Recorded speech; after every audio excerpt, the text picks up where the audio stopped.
don't be afraid to push to regenerate. New podcast on your dinner plate. I'm just kidding. All right. This is Starting Over Podcast, where we look at the strategies, tactics, and mechanics behind the game of HEROCLIX. That little joke intro is a tribute to my boys Jay and Rob over at Push to Regen, who have interviewed the rules arbs about the upcoming PAC.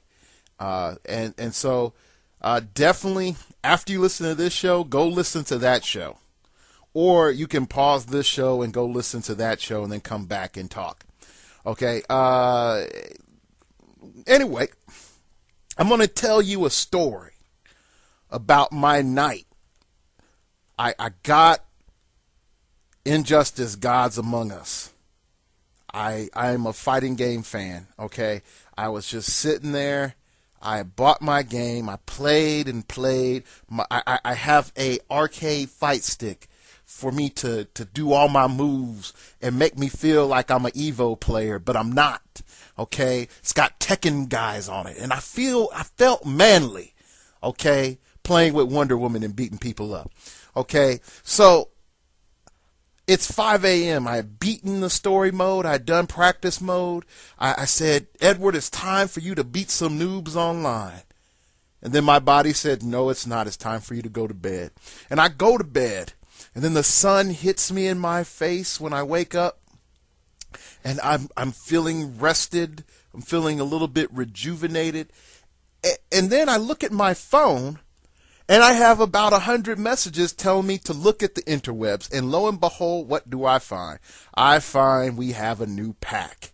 And Push to Regen with an awesome podcast. So you could tell, started off on a good day. Is this cutting into my injustice time? Oh yeah, it is. But for you, the listener, I sacrifice my fun for you. All right. With that being said, I'm going to say a quick qualification. Qualification number one, everything is new. Lots of things that I'm saying possibly could be wrong. Possibly, okay? The next thing is, if I am wrong, just let me know. We'll try to get some things corrected here. On top of that, because there are so many issues, I'm going to have to redo the training series, and that's a good chunk of time.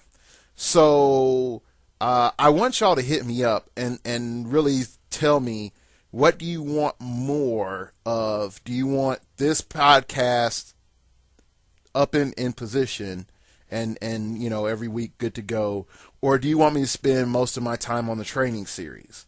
Now, if I spend most of my time on the training series, I'm sort of skimpy on the blog lately. I'm sorry. Vacation is doing that to me, which is sort of weird. But tell me where you want me to focus my attention at, because I can't do everything. So hit me up at startingoverpodcast@gmail.com, or not Twitter, because I don't check that enough. But definitely email me at startingoverpodcast@gmail.com.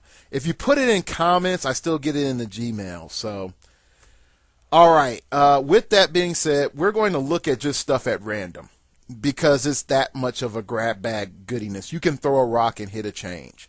Okay, so what I'm going to do is I'm going to start with what I feel is one of the bigger changes, and that's hypersonic speed. Ding dong, the witch is dead. The wicked witch. Hypersonic speed is so dead. And you might say, why do I say that? Let's look at it. Hypersonic speed gives this character a power action and move it up to its speed value. Add 2 to its D6 roll. When breaking away, it can use move past characters or something or other. May move through a square adjacent to opposing characters, but still needs to break away normally. During its move, this character may, as a free action, make one close combat attack or range combat attack with its range value halved for the attack. This character must be in a square where it could legally end its move in order to make the attack. So it can move through. You can still move through characters. I mean, sorry, not move through characters. There's move through adjacent squares, but you have to break away. Where some of the confusion might come in is if I do a hypersonic speed melee attack, will I have to break away now? Again, a little bit unclear. Maybe not. Maybe so. The other thing that becomes really, really interesting in their attempt to say, hey, you have hypersonic speed, I have to break away, in the sense of if you base the Flash only fails on a 1 to break away, which is still, it's not really, that's not really a nerf. Where it becomes interesting is plasticity, and I'm going to get to plasticity in a while or a bit or in a couple of seconds, you don't know. But when you get to plasticity, the big issue kicks in is you base a character with the cop car. The cop car says, you know, -2, subtract 2 from your breakaway roll. Okay, hypersonic speed now adds +2, which means you now are breaking even and you're at 50-50 odds of breaking away. While that's still a diminished, odds, considering, before that you could just, automatically break away. It's better for hypersonic speeders to go against the cop car now. And I don't think they intended that, but that's what it is. And against plasticity, because now you have a 50-50 chance. But plasticity can just sort of shut you down. So there's a lot of stuff that to unpack in that.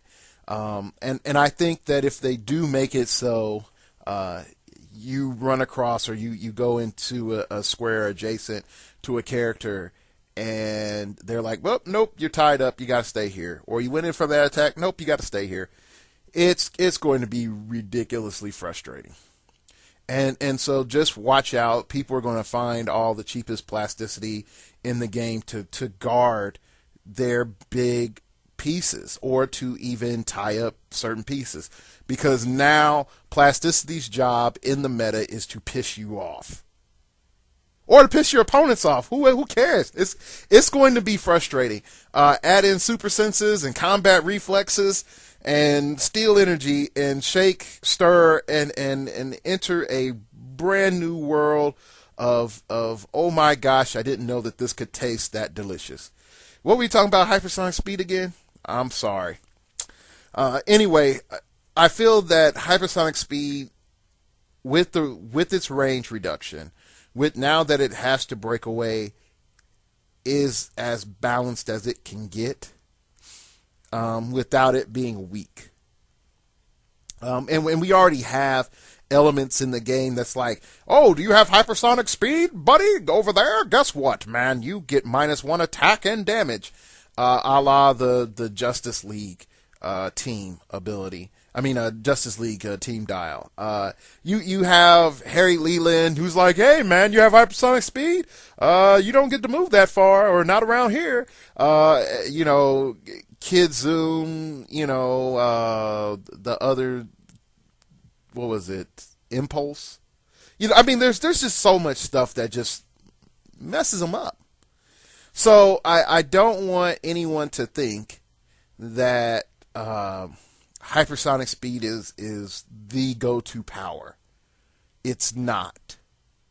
And that's the biggest lesson that I want everybody to learn. Hypersonic speed is not the go-to power. All y'all Sentry and Void players, enjoy your days, sirs and madams, because, buddy, it's about to get raw, real raw, like herbs and spices, because the flavor won't be that palatable without a good meal. Anyway. Going on to the next point that I am going to talk about, the next power, if Open Office would decide not to be a black screen, is Smoke Cloud. Now, you might be saying, what the dark logos? Now, for real, buddy, Smoke Cloud. How is that like a big game-changing thing, like, hypersonic speed? Just wait. Just wait. Let's go with it. And then also to follow with me, you can download the pack off of HEROCLIX.com. So if it makes it anywhere simpler, so you can just read it with me. Or if you just want to be like, okay, I read it, now I want to listen. Yeah, just go download that. If you need to pause, come back. I'm sipping some lemonade here, so I'm gonna take a sip and then you go back, okay, and download it. All right. Okay, I think we're good to go. It's the internet; everything goes fast. Pretty much the big issue is you can give this character a power action. Place up to 6 Henry terrain markers in distinct adjacent squares. It was 4 before. We're up to 6, man. 6. Okay? If you're not happy on that, I don't know what's going to make you happy. Okay. And adjacent squares that are all within this character's range. Minimum range 4, where that wasn't the case before. At least one of the terrain markers must be within line of fire when it's placed. That's the same. The terrain markers remain until the beginning of your next turn. Characters that occupy the terrain markers modify their attack values by -1 unless they use smoke cloud or ignore hindering terrain for line of fire purposes. Here we go. Smoke cloud now effectively can be used to nerf your opponent's shooters or melee attackers or even yourself.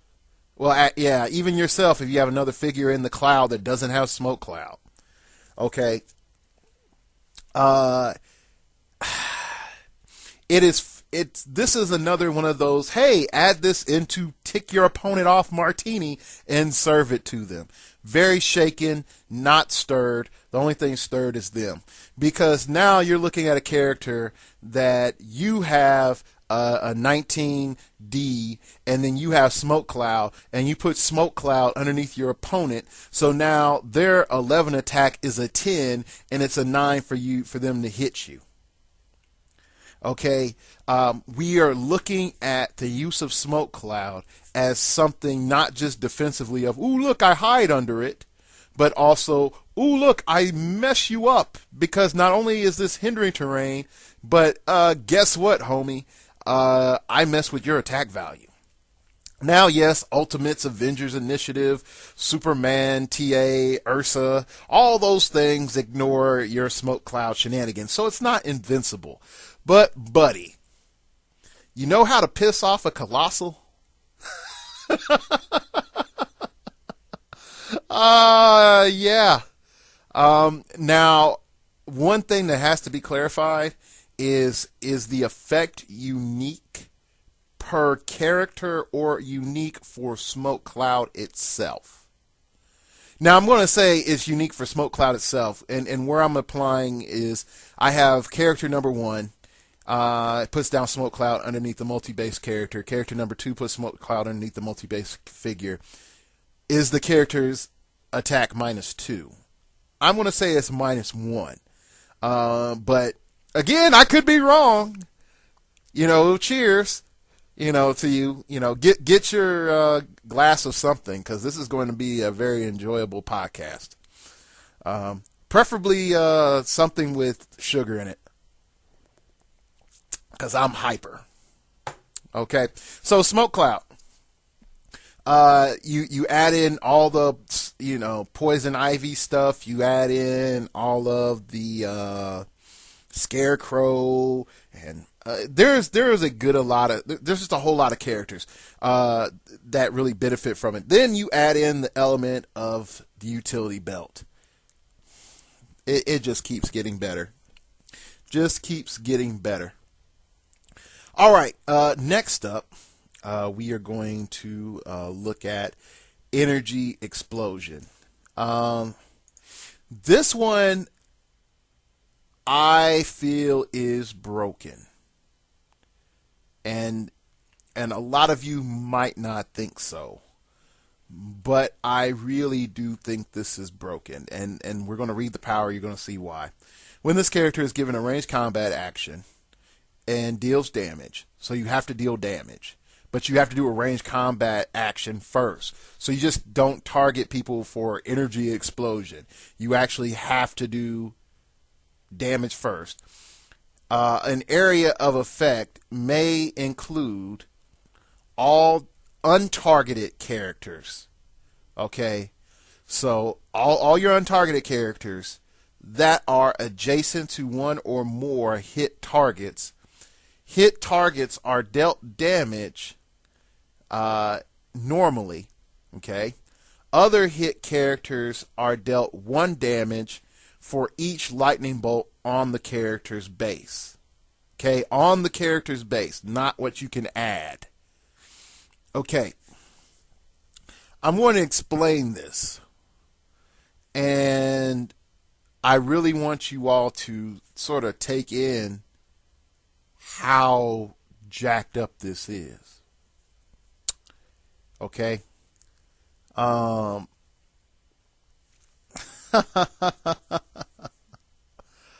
Okay, so I have, let's call him Super Duper Man. He has energy explosion. Yeah, because he's super duper. He has 3 targets. Why? Because he's Super Duper Man. That's why. Okay. He hits Evil Dude with Hyper Duper Blast. Okay, and next to Evil Dude is minion number 1. Okay, so I have 5 damage. Why? Because I'm Super Duper Man. Okay, so I hit Evil Dude for 5 damage. Now, even evil minion number 1 takes 3 damage because I didn't target him, and he's next to Evil Dude. So minion 1 will take 3 damage because I have 3 lightning bolts. Okay. Now, old energy explosion, you had all these people you were targeting and this, that, and the other. Forget that. Forget that. This is a new era. You hear me slam my cup? It's a new era. Okay. We're in this place now where if adding on more damage and more ridiculous damage wasn't enough, we decided to give you more damage. We decided to add awesome into your awesome, man. So energy explosion back in the day was okay. Then it became broke because you could use enhancement. And then they nerfed it. Then you could use shield. Then they nerfed that. Then it became suck. Then you got Bruce Banner, which made it awesome again. And then now you have the change to energy explosion, which makes it oh so awesome.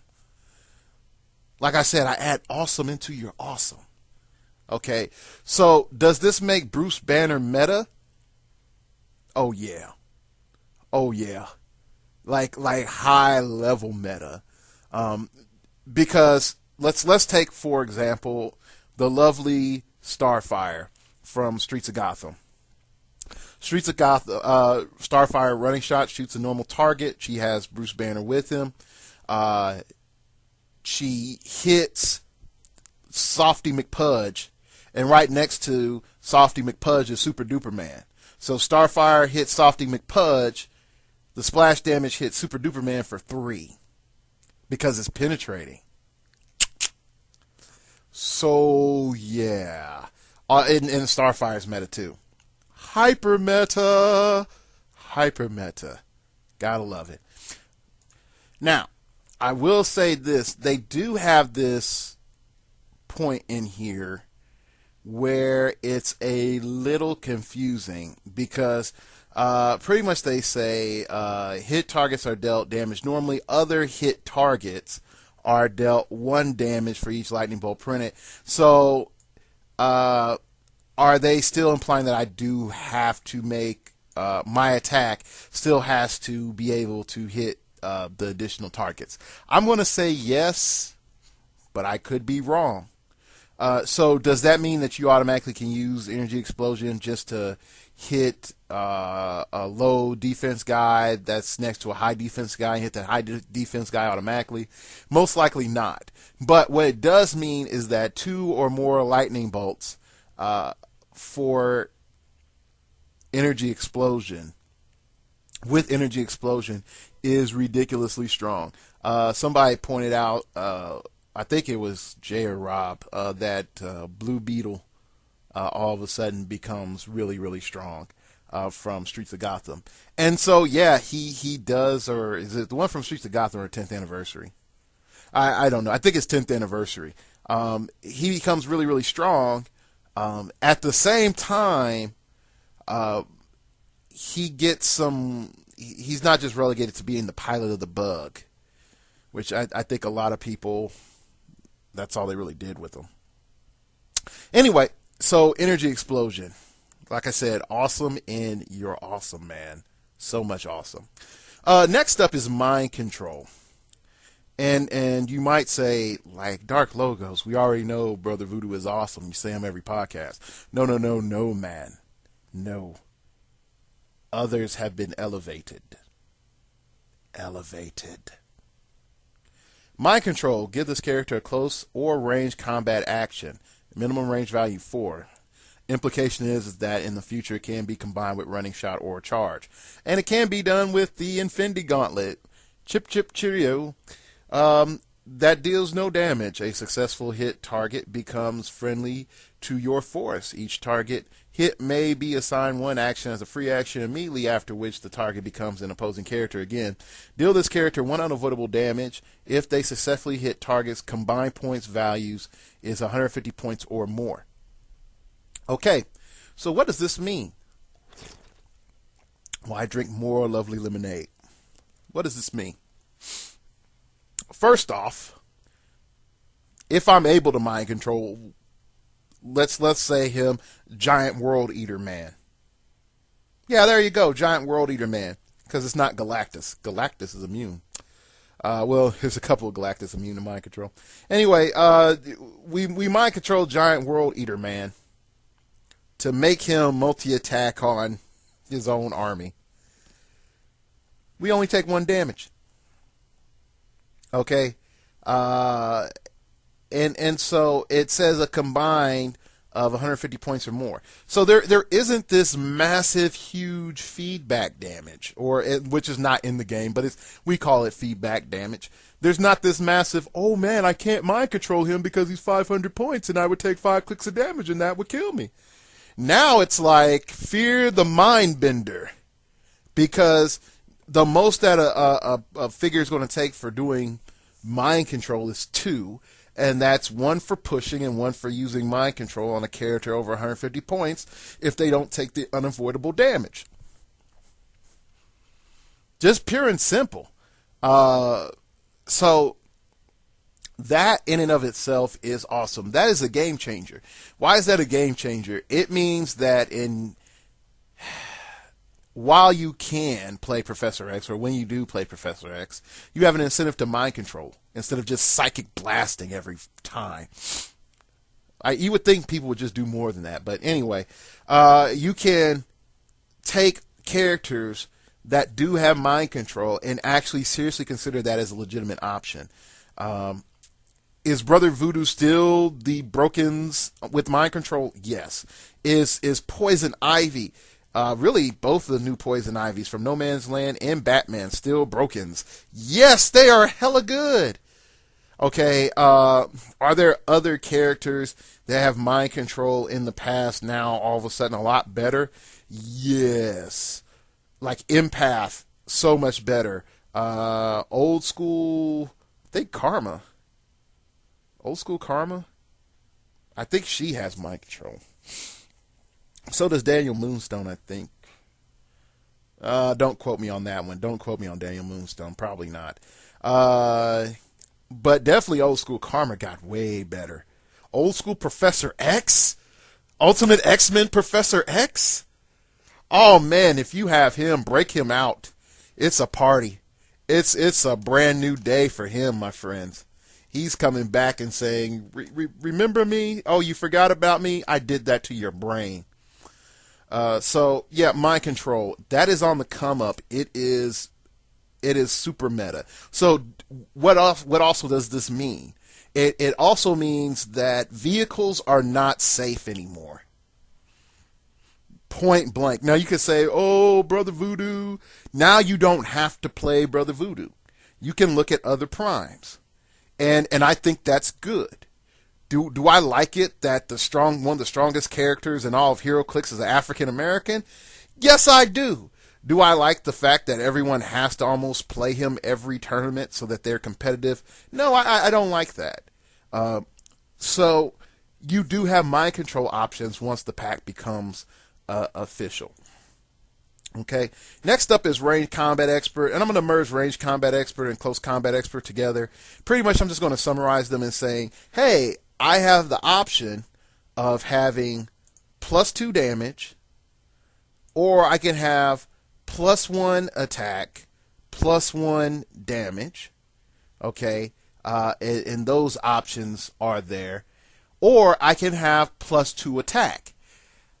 Now, I'm going to mention this figure, and as soon as I possibly can, I'm going to make a call and reserve it so that I can get it, because I didn't have it, because I didn't like it.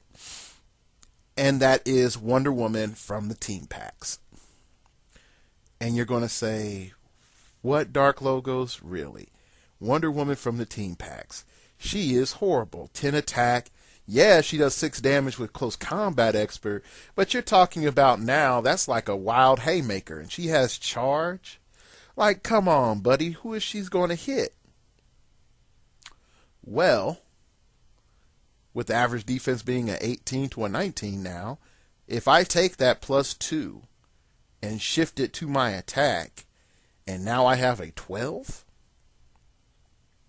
all of a sudden, 12 attack, 4 damage looks pretty deadly, doesn't it? Oh, yeah, it does. Now you're going to say, like, well, I can't use it with charge. So what? There's tons of things you can't use with charge. Look at the utility belt and then say, oh, look, I get Close Combat Expert. How many times have you ever thought of using Close Combat Expert on the utility belt? Probably 0. I mean, it's all about charge flurry, buddy. I mean, hey. You're looking at the main guy that promoted it. Okay?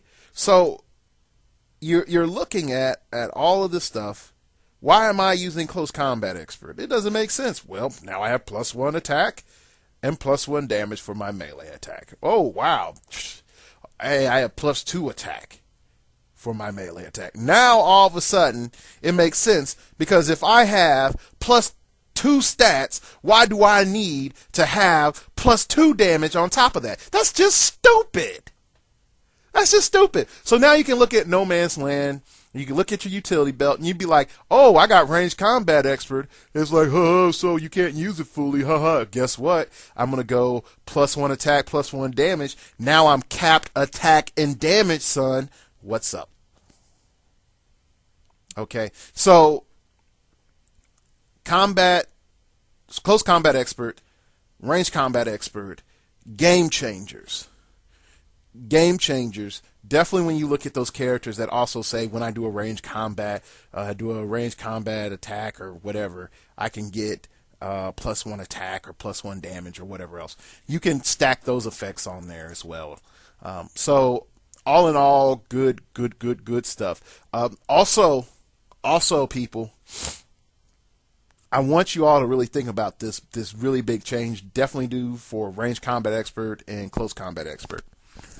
And there's enhancement and empowerment or something like that give you plus damage to your range and melee attacks. If you have Range Combat Expert or Close Combat Expert, what this means is if you have 3 enhancement and Range Combat Expert, in the past you would have been like, man, this is a waste. Why would I ever have this figure in Range Combat Expert? Unless you were running some sort of trick shot GL tank. Now you can say 3 enhancement, I have Range Combat Expert, take that 2 damage, put it up on my attack. Now I'm +2 attack, cap damage. So yeah, go watch some Little Mermaid and have Ariel sing it's a whole new world for you, because it definitely is. Don't you dare close your eyes. Yeah, that was bad. Anyway, going on. Next up, I'm going to look at incapacitate. And why is incapacitate a game changer? And you're going to be like, Dark Logos, you're teasing us. You're not talking about probability control, outwit, and perplex. Oh my gosh, you're just dragging us out. Yes, I am. But let's talk about incapacitate and why incapacitate is a game changer. First off, you would go back to the Batman reviews, and also, sadly, I did a No Man's Land month 6 podcast for you all. But now it's not worth anything because the rules are going to change. But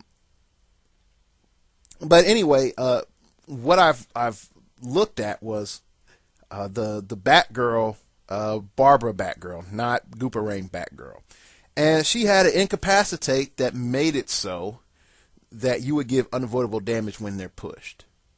And I thought, daggone it, that's excellent. Okay. When you look at the new incapacitate, pretty much now everybody has that.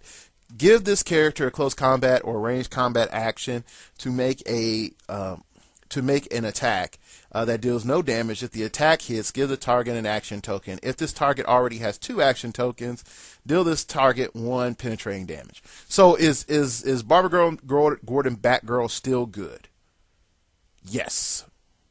Okay. Because they can't avoid pushing damage. But Barbara Gordon Batgirl now becomes even stronger because she will token you, give the second action token, and then the next turn you still, they still have those action tokens due to whatever effect. Then, boom, hit them again, and you have penetrating damage. So there's a lot of goodness that's there. With this, and it allows incapacitate to just come in and sort of get at people. It's like, oh, you're power cosmic, right, and you have just a lot of damage reduction, right. You got those 2 tokens, man. I see them 2 tokens, dude. I'm going to incapacitate you. Do you understand how scary that could be now? It's like, I don't want to get 2 tokens because he could incapacitate me and make me take penetrating damage. Now, the one thing that is interesting, though, it says deal the target 1 penetrating damage, which means it can be masterminded. But it also, I think the trait of it being penetrating carries on or something or other, whatever. So think about that as an option as well. That mastermind, to an extent, got an upgrade. To an extent. So, next up, we're going to talk about Force Blast. Force Blast. You're like Dark Logos. You're all over the pack, man. I can't follow you. Force Blast. Yeah, I know. It's just mainly for entertainment purposes. Get your brain thinking. It's like, where's he going next? Give this character a power action and roll a d6. A single adjacent opposing character is knocked back from this character a number of squares equal to the result. That's just about the same. And then it goes on. When this character hits with an attack, oh buddy, you may choose that it generates knockback if it doesn't already. Why is this interesting? Imagine the following combination: Force Blast, Energy Explosion, Toughness, and Probability Control. Now, you might say, he's got prob.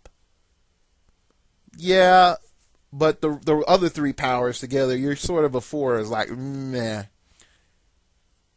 Now, let's say that energy exploder has 2 targets. Okay? Just saying. Just follow me. I do my ranged combat attack, which would trigger energy explosion. I hit my target. It'll splash and hit the other people next to him. And I decide, it's knockback. And so those characters get knocked off a roof. Funny, isn't it? Or they get knocked into lava on Musaheim. Or whatever the effect. Just really think about this. All those formation teams that you've dealt with. Oh my gosh, I'm tired of him. He has Hydra, and I just need to get him away from his mastermind father. Blah. All that internal rage that you have, and you're like, man, Force Blast is so stupid. But I would just throw a guy up there just to Force Blast, just to get that guy away from him. But it's a suicide mission. Boom. The new Force Blast with the new shiny polish says, hey man, I got your back. How about we just light them up and then see what happens? And definitely Force Blast with his good friend Energy Explosion, it says, yeah man, how about we knock them all back real good, buddy? So yeah, this is really, really strong. And I know some people are gonna be like, man, Force Blast, really? How is this really strong? When you look at your positioning control that you can get from Force Blast, it is ridiculously strong, and it sucks that you do have to give this the character a power action, for the first part, but the second part, it procs. It procs whenever you do an attack. And for those who don't know procs are usually happens in video games or other board games, or pretty much games where whenever you do something else automatically kicks in. Usually it's a buff or a debuff or a global effect or something like that. So pretty much Force Blast, what they did is they gave it a power action part, and then they gave it a proc, so that it can proc on whenever you do a ranged combat action, and or a melee combat action. Now the question comes in. Oh, okay, here we go. This is the one that you're going to probably be like, this is stupid. Imagine someone with hypersonic speed and Force Blast. Fun, isn't it? And then it's like, hold up, wait, why is this fun? I can run around and attack from any angle I want and knock you whatever direction I want. Yeah. All right, so going on. So we picked some jaws up off the floor. We're going to talk about plasticity now. Now, plasticity is very, very interesting because it's at this rework. This character adds 2 to his D6 roll when breaking away. So, yeah, it pretty much still only fails on a 1. So that's fine. Opposing characters can't automatically break away. So that's nice too from this character. And subtract 2 from their D6 roll when breaking away from this character. Now, here's why this is sort of weird. Okay. Leap Climb got nerfed, and let me see, where is Leap Climb? Leap Climb is a little bit lower on my list. I'm not going to deal with that yet, so I'm going to get to that. So plasticity sort of nerfs your Leap Climb people really, really bad, just for the pure fact it got nerfed. The other thing that it makes very, very interesting, that really only phasing teleport and improved movement can get away from this. And improved movement ignore characters. Otherwise, you're locked down. And I hate to say it like this, if you have the right plasticity figures, you can lock down Colossals. Because I'm looking at, there's really nothing that just says they just straight up ignore people anymore. Now, note, again, I can be wrong. Been wrong before. And so that's more than fine. Yep, I don't see anything where it says they ignore characters unless they say so or get auto breakaway. If somebody knows or not, just email me and I will put it up on the blog or somewhere, or even put it out in the show. But the big thing also is that you can lock down your the bug, all those other vehicles too with plasticity now. Whereas, oh no, they ignore characters. Well, never mind. But pretty much you just can lock down all that stuff except for that improved movement and jazz. Now, the other thing that's interesting is that with hypersonic speed changes, like I said, it automatically just throws some, just mainly a pile of crap on top of hypersonic speed, and saying like, look who's on top now. Opposing characters entering a square adjacent to this character must end their movement if they would not have to do so normally. This is the honeypot I was talking about.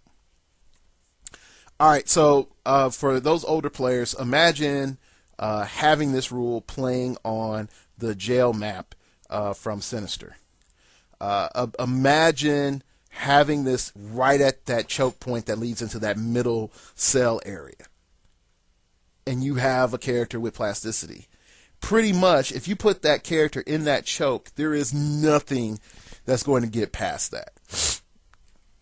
So yeah, you could set up a nice little barricade and heal up your people all day while your plasticity person is getting the tar beat out of them. Okay?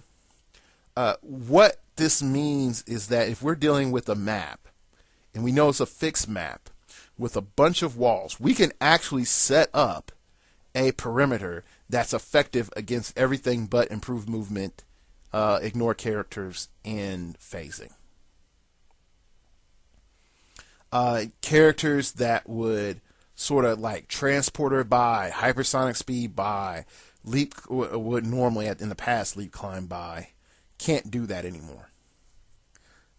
And we can actually zone people out. And what I mean by zone is we could say, in this area, you would have to stop to get past me. And with two plasticity figures on a team, you can create a 6 by 3 by 6 zone. Yeah, 6 by 3 by 6 zone to zone out your opponent from getting anywhere near your team for a melee attack or a melee approach.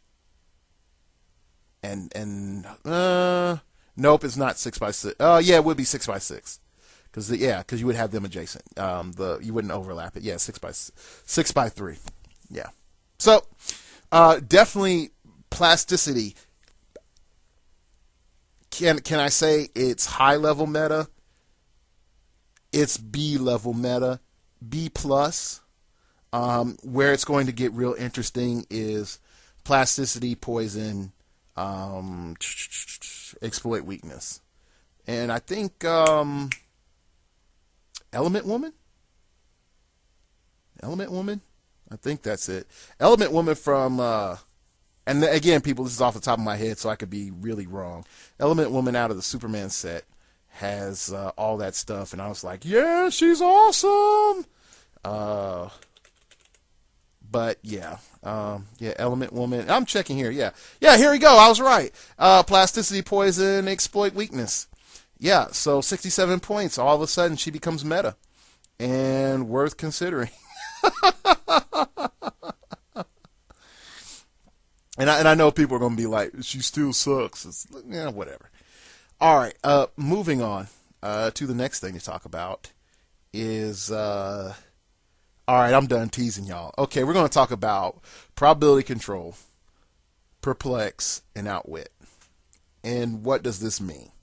And I was thinking like, man, put it at the end and really talk in depth about it. But I could sort of virtually see the steam coming out of your head. And I know there's some guy out there. It's like, I'm clicking around. I got to find it. Where is he talking about that? of the great trinity, is their age over? Are we seeing the dawn of new gods and the old pantheon dying? No. Are they is there a competition? Yes. And I think where my major issue is this. Even though that they're being reined in and rule changed and nerfed, they didn't change how they function. They just changed their range. Okay, now, I'm going to say this. And I know some people are going to argue, disagree, and I would actually enjoy that conversation on what your feedback is on the Prob, Perplex, and Outwit changes. But I've sort of made a list, and I want you to sort of just pay attention to some of these characters on this list, and I want you to ask yourself what's so interesting about them. And what makes them all of a sudden good. Dark Phoenix, Vision. Ultron at 90 points. Bruce Banner, Scorpio.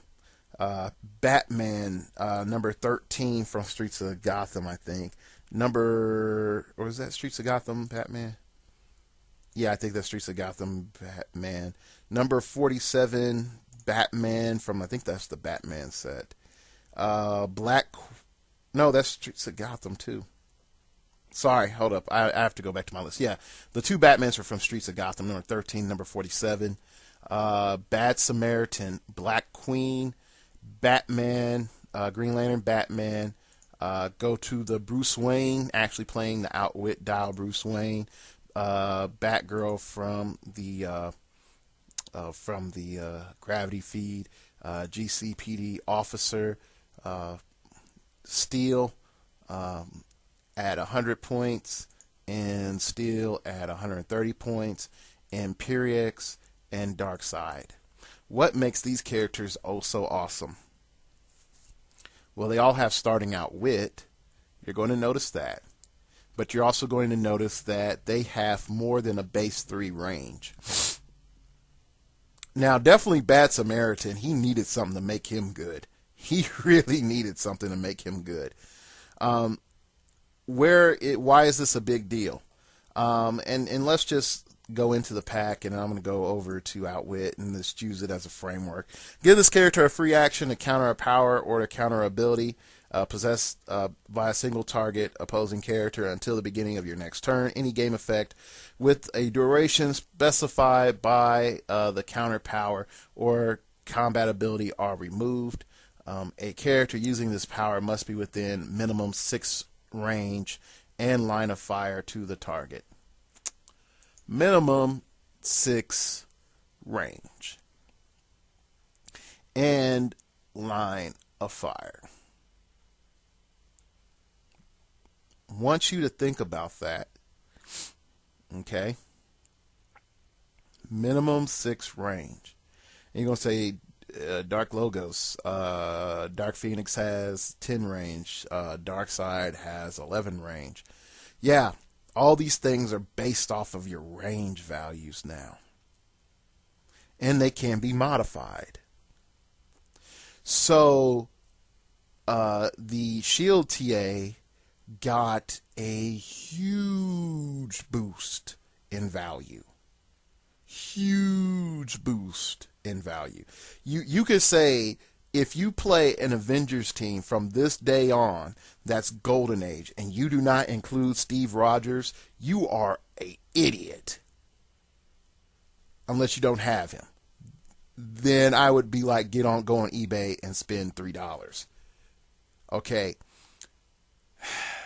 And you're going to say, like, oh, why you say that?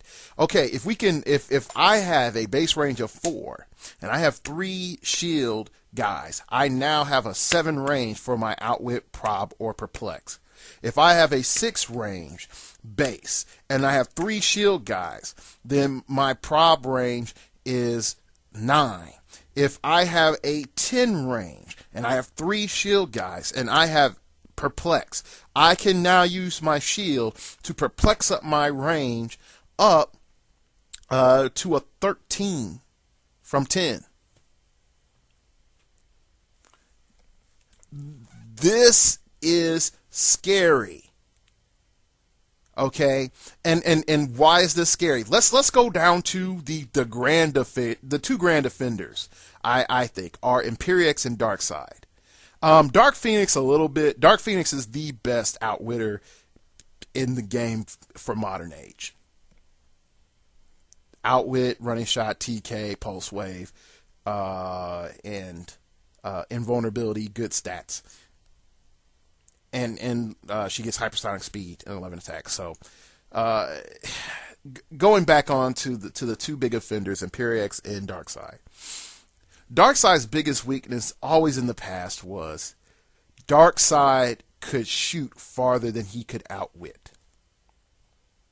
Always. He's always been able to do that. And there's always something literally on the edge of his scope that he needs to outwit. Now he can.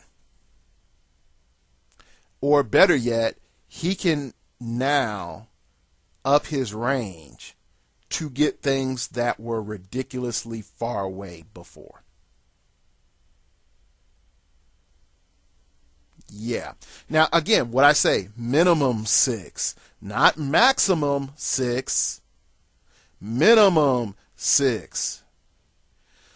So, look at Imperiex. Imperiex is a 10 range. Freaking annoying. Okay? He's just annoying. And in so many levels. He's just annoying. Did I mention he's annoying? Okay, outwit. Then he has that, what is it? Entropy Unleashed. Imperiex can use energy explosion as if he had 3 lightning bolts. Incapacitated as if he had 2 lightning bolts in pulse wave. Right. Right. With all the changes now, hey man, I got a 12 attack. I'm going to shoot you. I'm going to outwit your defense.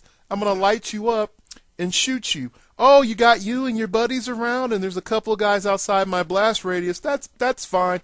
Pulse wave. Oh wait. I need to outwit something. Outwit something. Pulse wave, and your guy's on the edge of the blast that's next to one of your friends. He takes 3 damage. And I outwitted his defense, so yeah, he's going to take all 3 of that damage. All right, man, you have a good day, okay? All right. So, yeah. And some of you are like, I'm glad I got that Imperiex when I got him. Yeah, be glad you do, because energy explosion does key off a pulse wave now. And if you don't believe me, listen to Push the Region and the rules are, and that's their example. Okay, so these two characters now have their outwit worth it. All those classic Superman enemies that have that really long range and they're heck of expensive and they get outwit, now they're worth it. I hate to say that, now Superman enemy is actually worth its points or getting close to. Because if you combine it with anybody with a good range, now you can outwit from ridiculous ranges away. Okay, so without trying to have a heart attack on this, just cross-apply everything that I said to Prob and Perplex. Okay, does this mean that the cheapo support is dead? No. When it comes to Prob, Enchantress is queen. She stomped Scarlet Witch in the face once and for all.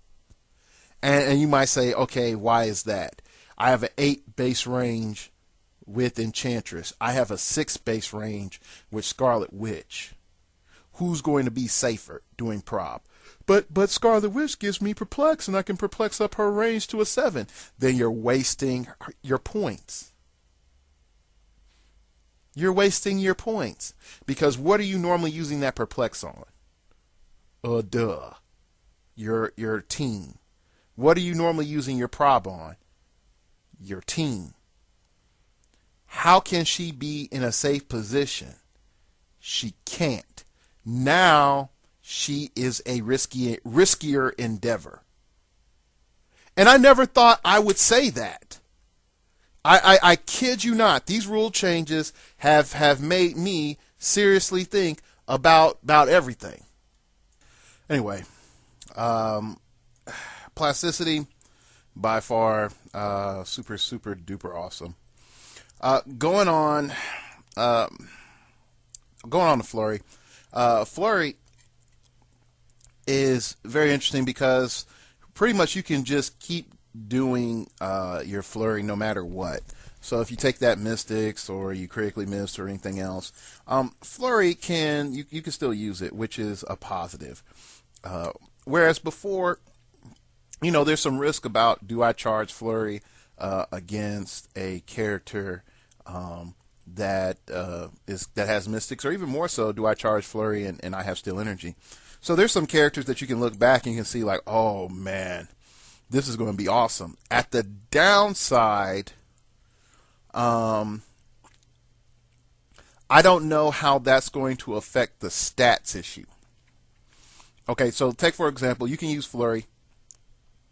Let's say, for example, this character has 1 click of Flurry, 1 click of Still Energy, and you hit your first hit, and then would you go and use the stats on the next dial, or would you use the stats from the original dial? Or if you take Mystics, do you take the stats on the new dial or the original dial? So that's where I'm wondering at, because I can see it go both ways. I could definitely see it go both ways. So that's just something to think about. All right, the next thing that we're going to look at is Leap Climb. Now, Leap Climb has gone through a nice, interesting change, so let's look at it. Give this character a move action and move it up to its speed value. During its movement, this character adds 2 to its D6 roll when breaking away, which is sort of cool. So it doesn't just auto break away, but it adds 2 to its D6 roll. And can use ignore elevation, ignore hindering, ignore outdoor blocking, can move through characters. When you give this character a close combat action, it may target a character regardless of its target's elevation. So the biggest thing that you're going to notice, it no longer ignores characters, which is quite interesting. And it does finally separate itself from phasing teleport. It's brother. So now there's a paternity test going on, actually wondering if they're still related.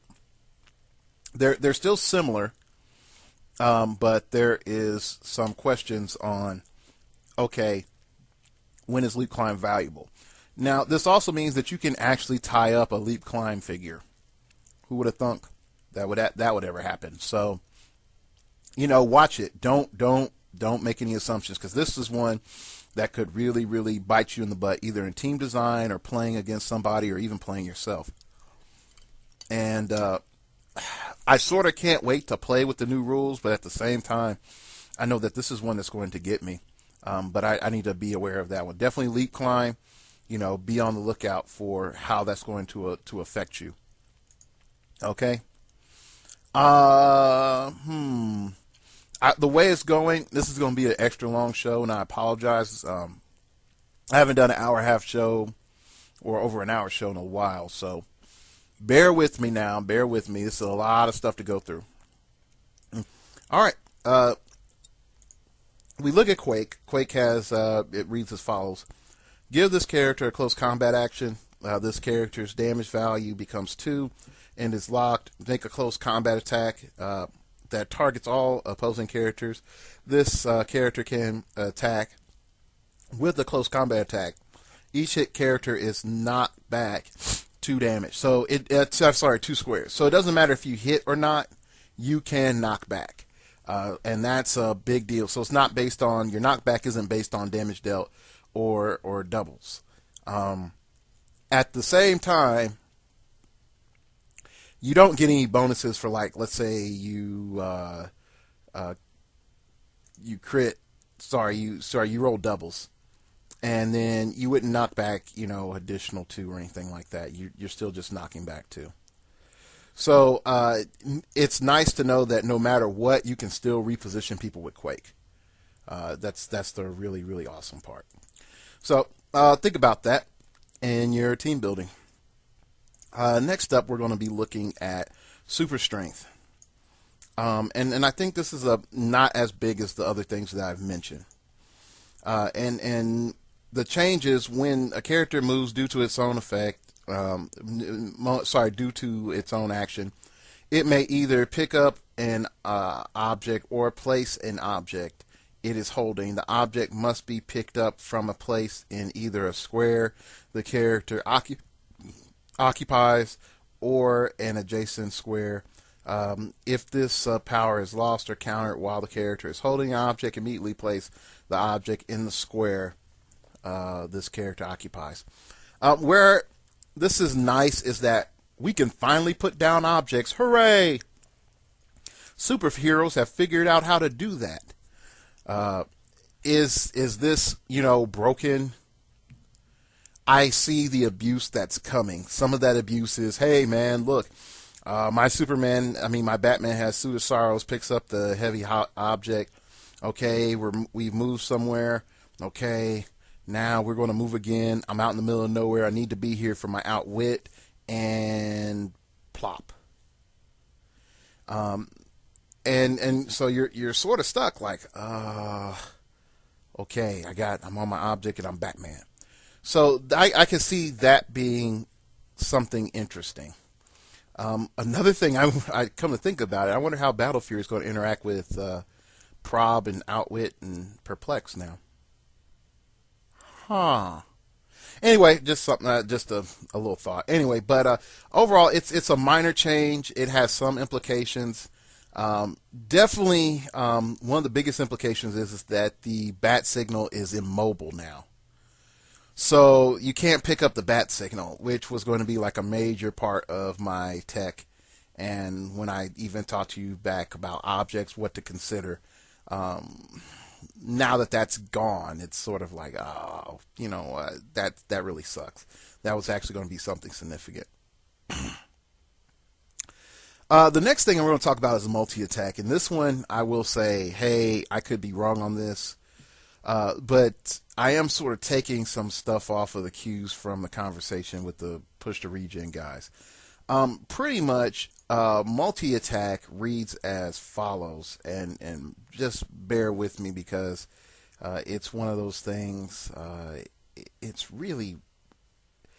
a really weird nuance on how it's said, but it says once per turn, give this character a power action. It can be given any 2 actions as free actions. Resolve the first free action before giving it the second.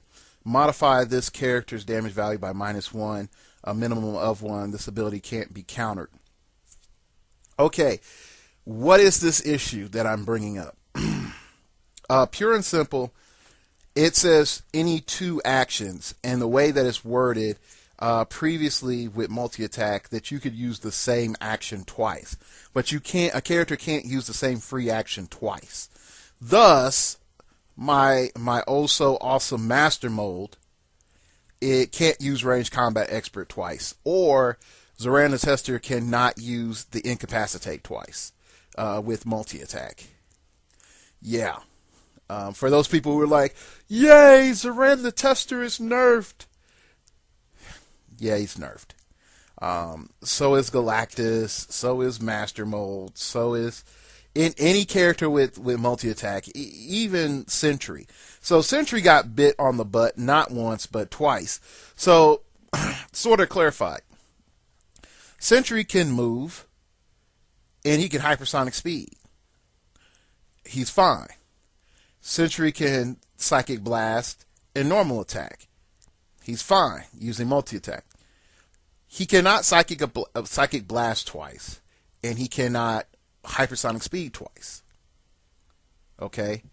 That is a big deal. Definitely for Sentry and Void. So what does this mean? That means definitely you will not see Sentry and Void at Gen Con. He is no longer a contender. He got nerfed out the ballpark. Okay, and is he still good? Yes. Is he still playable? Yes. But his distinct advantages that made him worth 300 points are gone. Being able to psychic blast twice when he needs to, being able to hypersonic speed twice when he needed to, really was a seller. So yeah, he's hurt. He's hurt really bad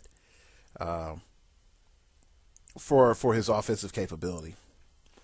So that's a big thing that I really want to point out with the multi-attack, and that's a game changer. Um, Another thing that's interesting is when we actually look at the implications of most of what we're talking about. There's some things hidden within the actual the packet, the rules itself. There is a power called run coming, and it's in the pack, and it pretty much says you can like run. It's like RAM, except you get to do it with a normal figure. So pretty much just cross apply RAM to another figure. And you get to make a melee attack against everybody in a straight line or whatever. For some reason, the other noticeable thing I saw was they thought that the Alfred from the Fast Forces had Batman TA, and he doesn't. So that's something else that I thought was a little bit interesting. Okay, so let's wrap some of these things up and then sort of crystallize things for you, the listener, to understand. Okay, first off, don't freak out. The world isn't ending. HEROCLIX isn't done for. Is it more complicated than it was before? I can't lie. Yes, it is. Are there a lot of old elements that were made new? Yeah. Are there things that people cried havoc about for years and that should have been fixed that are fixed? Yeah. I think overall, my first impressions of everything is we are in a new era, not just because everything's changed, but now the fundamental gameplay of clicks is changed. Move and attack is strong. The stick and move game is still strong, but it's not unstoppable. Power Cosmic is strong. Quintessence is strong, but it's not unstoppable. Running Shot is strong, but it's not without liabilities. Enhancement can really power up your team. It's not without liabilities. Can you plan for everything? No, and it's been like that for over a year. Now, for certain, we are looking at elements that are very, very distinct and very, very nuanced, that there's enough flexibility in them, but they fill a niche, if that makes sense. I never thought I would say this, but we are actually looking at an age of, when it comes to our ranged attackers, we're looking at defensive ranged attackers, highly burst ranged attackers, neutralizing ranged attackers. We're looking at suicide bomber ranged attackers. All sorts of situations I never thought we would see before. When it comes to bricks, it's not just the hypersonic speed brick. It's the charge flurry brick, the charge tie-up brick, the charge evasive brick, the I can flip over you brick, the I'm over here now brick. there is I can move you around because I can knock you around.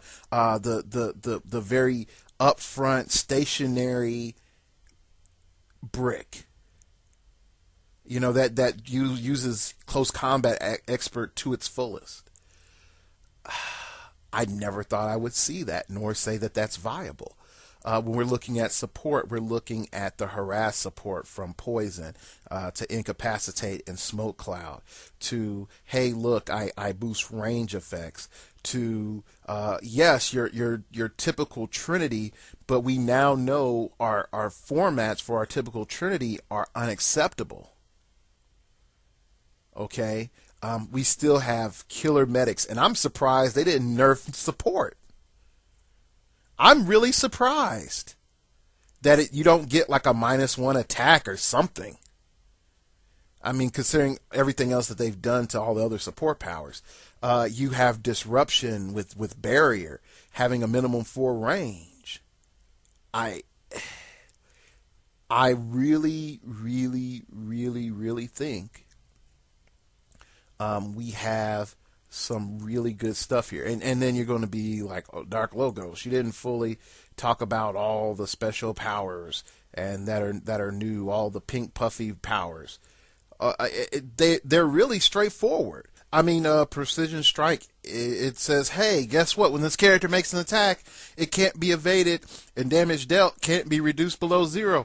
Guess what, Eradicator? You have a natural predator now. I mean, Spider-Man, you have a natural predator. Just wait for a Kraven to come out with that. I mean, that's just awesome. I mean, sidestep, give this character a free action. It can move with a lock speed value of 2. Hey, do I really need to break away? Let me use my first attempt to break away on sidestep.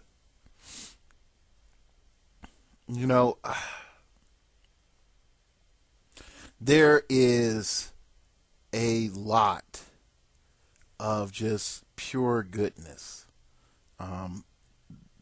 that's come out, and I'm really surprised. I thought the final frontier was going to be special powers, and I was wrong. We found a whole new quadrant and a portal, and for you, the listener, I'm right there with you, and you can call me Cisco. And for you Star Trek fans, you will know that's a Deep Space Nine reference. Yeah, and in the right light, and in the right shaving of the head, and the right uniform, and maybe 4 to 5 drinks in you, you will believe that I am Commander Cisco. Anyway, I really want everyone in the next 2 to 3 weeks, and that's how long it's going to take. Go through everything. Just go through everything. And have your pack in hand or in one window, and just start reassessing.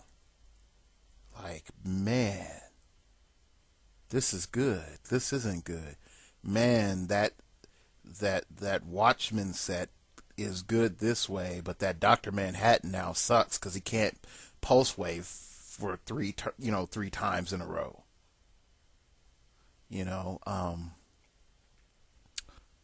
So I if you can't tell, I have some giddiness. I have some excitement. I have some, man, this is about to be awesome. And I think that a lot of my frustrations with HEROCLIX as a brand and marketing is starting to wash away with, oh my goodness, this pack. This changes a lot of stuff.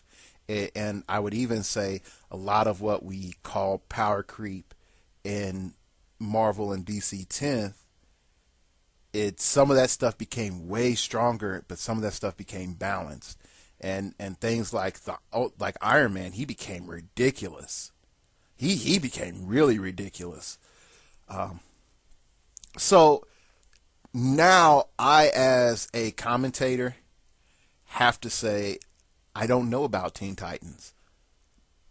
Is this really worth it? I have to go back and look.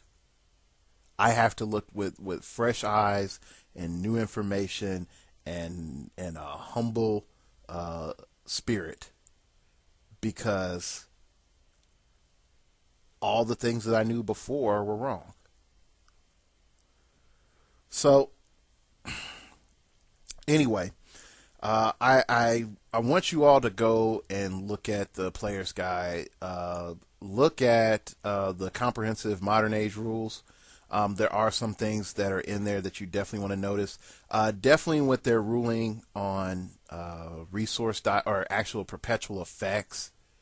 When a character is off the map, they are not affected by any other game effect. What this means is you can carry around Catwoman with a hypersonic speed attack. She's off the map. Your character has utility belt or Infinity Gauntlet or the Batcave attached to you or whatever else. You get those effects while you're hypersonic speeding and she's off the map. When you finish your movement and she lands back on the map, those powers are in effect. Her power is in effect. So if you have anybody that says like, hey, when I'm on the board, everybody in 6 squares can't use blah blah blah power. If you are able to lift them off the board and take them out off the board, then they're not bound by game effects. It also means that like Flashpoint Flash, when he goes off the map,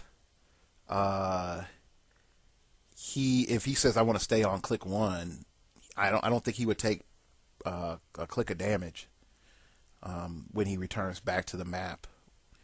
Just for the pure fact that the moment he goes off the map, he's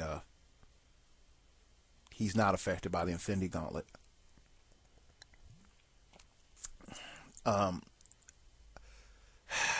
I will say one of the positive things that's come out of all this is Colossals from Galactic Guardians were scary. Now they're really not as scary. They were really Hulk smash one-sided. Definitely, I can't lie, Tester and Galactus can be very one-sided fights, unless you bring specific things that can hose them over. But I could definitely say that I'm not really as scared of Galactus anymore. I'm really not as scared of Tester anymore. Yeah, Tester does pick up some new tricks, but I'm not petrified. If I see it on the other end of the field with a competent player, I'm like, okay, I can handle that. So I hope that this podcast, while a little bit rambling, a little bit all over the place, helped you. What I am going to do is this. Tell me what you want me to focus on. And I'm going to focus on that thing. So do you want me to do a new training series? Do you want me just to do standard podcasts right now? I'm still going to blog. I'm still respond to your emails. Stuff will go up on Twitter whenever. But tell me what you want me to focus on so that I can best serve you. You can leave it in YouTube comments because it ends up in my email anyway. Because I feel at this stage, and while recording this, I paused it and talked to Dan Moran, the world champion. And he said something to me that was really profound and exciting at the same time. We're all new players again. Like literally, we are all new players again. And that's just exciting. So I look forward to riding along with you all in this new frontier. And my rank as a player and expertise of HEROCLIX has been reset. And it's time to see if we really learned those lessons about starting over really well. All right, enough sentimentality. Let's wrap this show up. You can hit me up at startingoverpodcast@gmail.com. That's startingoverpodcast@gmail.com if you wish to opine. Keep it piffy, keep it interesting. Tell me what's your thoughts about all this. Tell me about your venues and how they're freaking out or okay, or like, saying, hey, let's go eat tacos when we're done. If you want interesting conversation, do not watch my Twitter. But if you do want to know when a new show is out, definitely go and subscribe to me on Twitter. That's at StartOverPod. I do like subscribers, but I will point out that YouTube is a little bit of a bear when it comes to subscriptions, because they will not put out the new content of somebody that you subscribed and put that up on the top of your feed unless they have more hits than another channel you're subscribed to. For example, I like Rhett and Link, and I watch that from time to time, and I also watch various channels on League of Legends, and I also watch Day 9. But I know Day 9 puts out shows, and I'm not getting a Day 9 daily every day when I know he's put out a show, nor am I always getting Rhett and Link show. Oh, sorry, but I will get Rhett and Link every day. And it will be like their playlist being updated every day. I will also get some League of Legends people, but anyway. So definitely hit me up on Twitter and follow me on Twitter just so that you can know when I got a show out. And that makes it a lot easier on you because YouTube is a bear. Also, check out the blog. Vacations ruining blogging. So yeah, I also picked up, literally last night, I picked up the Injustice Gods Among Us, and it's been so hard for me not to pull myself away from doing this for you all and going to play Injustice. I just want to play. So anyway, that's mostly it. Hit me up if you want me to. I just had Normal View on, and I don't want to hound him again. I might eventually, maybe before Gen Con or something. Tell me who you want on. Alex, Dan, George, Howard Proc, who? Let me know. And I will try to get that person on the show. If you want, like, WizKids people, I'm not in that deep, though. You might want to talk to the Push to Regen guys. But if they can hook me up, hey, yo, Jay and Rob, hook a brother up. Hook a brother up. I'd like to get some interviews, too. But still, oh well. That's pretty much it. Thank you for listening to a lot more of me ranting and free-thoughting than I thought I would. And remember, I guess we all got to start over sometime. I'm into comic books, figures on the wall. She's into looking good, Vicky C's got a law. And she loves my flaws, yeah, she's not ashamed. I'm a Peter Parker, she's my Mary Jane. She's my Mary Jane, she's my Mary Jane. She's my Mary Jane, she's my Mary Jane. She's my Mary Jane, she's my Mary Jane. I'm a Peter Parker, she's my Mary Jane. I'm a big nerd around her, but she's cool around me. Never knew how she found me. Electric, but she grounds me. And she loves my flaws, she accepts them all. When the darkness comes, I will get the call. I will swing down to save her.